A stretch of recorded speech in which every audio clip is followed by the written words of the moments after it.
Bismillahirrahmanirrahim. Assalamu alaikum. Asad Yaqub here. And in this video, I'm going to tell you how to start your IELTS reading test in actual exam.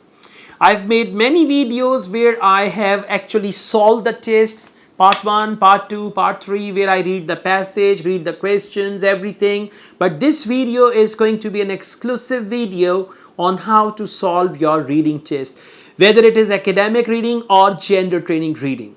Now, there are some steps which you need to follow, and if you follow these steps and you've got good reading practice, then most definitely you will be able to get good bench score. Let me tell you, the tips which I'm going to share with you, they will only work if you read and understand English, if your reading comprehension is good. And if your reading comprehension is bad, then these tips will not help you at all. I'm telling you right away. Now, first of all, when the question booklet is placed in front of you and the test supervisor in actual exam announces, candidates, you can start your reading test now. Good luck. So when you pick up your reading test, first thing you need to do, you need to take a look at the title of the passage and type of question. So tip number 1, TT. TT. What is TT? Title of the passage, type of question. So title of first passage is crocodile. And then questions, true, false, not given, sentence completion. Title of the second passage is this. Type of questions, which paragraph contains the following information, list of headings, this. So title and type of questions, and you need to observe that deeply. Number 1. Number 2, whenever you do one passage, you need to start the questions which are easy for you. Now, for example, it's passage 1. All right. Questions 1 to 5. Which paragraph contains the following information? Questions 6 to 10, true, false, not given.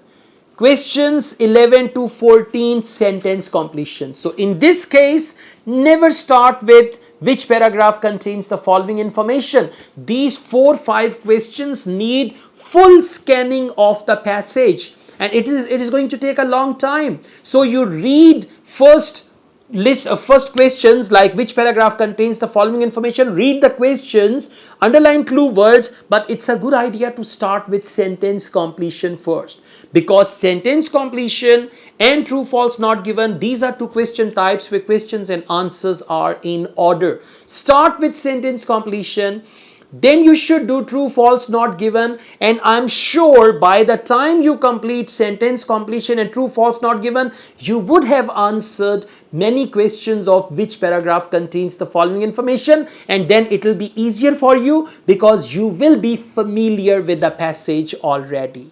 Got it? Part 1 is not that complicated, it is simple, so try to get rid of reading part 1 within 15 to 17-18 minutes, and you can do that as well. So again, I tell you, do not follow the order of questions they give you.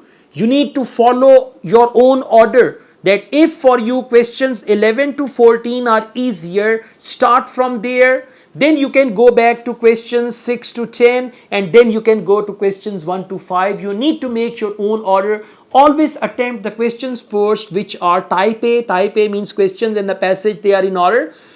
And type A questions are like most of the question type in IELTS reading, academic reading, that is type A. Type B is only list of headings and which paragraph contains the following information. Their questions and their answers, they are scattered. They are in random order. But for list of headings, multiple choice questions, sentence completion, true, false, not given, yes, no, not given, multiple choice question, right? So with all these questions, like you need to complete a sentence with a box. For all these questions and the answers in the passage, they are in order.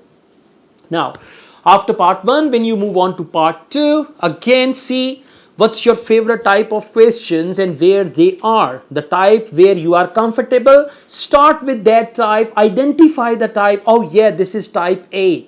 Now questions and answers are in order. Once I find the answer of one question, rest I need to read on and on and on. This is what we call systematic IELTS reading. If you do it systematically, it will never ever be out of your control. And once reading goes out of control, beyond your reach, then you are perturbed, then you are totally, you lose your mind, you don't know what to do, and all that stuff. Okay, now once part 2 is over, just take a look at the time and immediately transfer all the answers to the answer sheet, because by the end, when they announce candidates' time is over, stop writing, they will not give you a single second to write even one alphabet.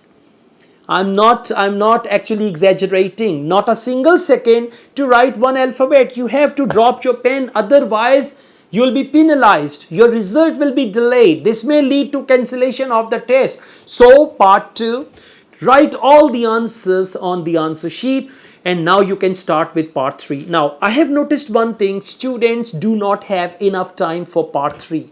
By the time they reach part 3, if they reach part 3, because many students, they never reach part 3. So by the time they reach part 3, they've got only 10 minutes, 15 minutes. So first secure your previous work by transferring the answers to the answer sheet. Now, you need to see type A questions. Where are type A questions? True, false, not given, yes, no, not given, sentence completion, multiple choice, and then from there you need to choose the easiest questions for you and do them first. And if there are 7-8 questions left and there are only 2 to 3 minutes, now please don't try to do them by reading the passage. Now you have to guess the answers. If it is multiple choice and there are 4-5 questions, you can make it all B's. Because if you make it all B's, 1 or 2 will be B's, you will get correct marks for that. Don't do it first A, second B, third C, fourth D. No, all B's, because the ratio of B and C is sometimes more than the ratio of A and D. Okay, got the point?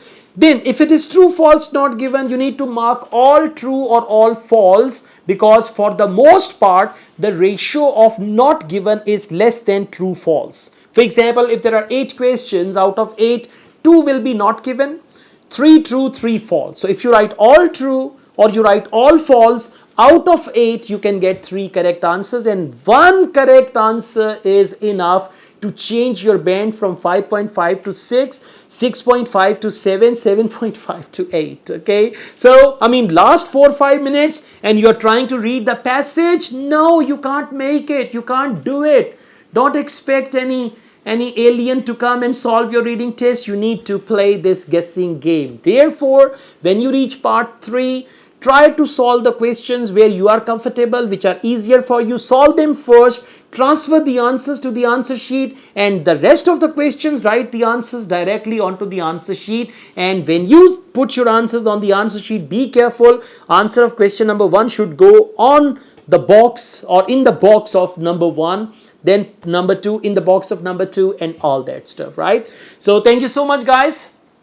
Whatever I told you, this is because of my experience, based on my experience and many years research on IELTS and all that stuff, right? So if you like this video, thank you so much for that. Already you guys have given me a great appreciation, 1.4 million, right? Even more than that, 1.4 million plus. So this is a great honor for me, and this motivates me to work for you guys, to do something better than before.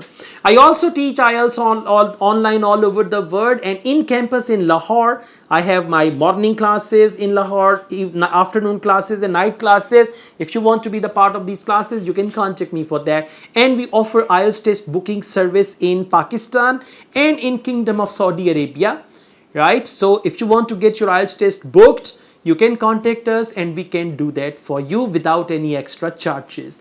Thank you so much, guys. Take care. Bye-bye. Allah Hafiz.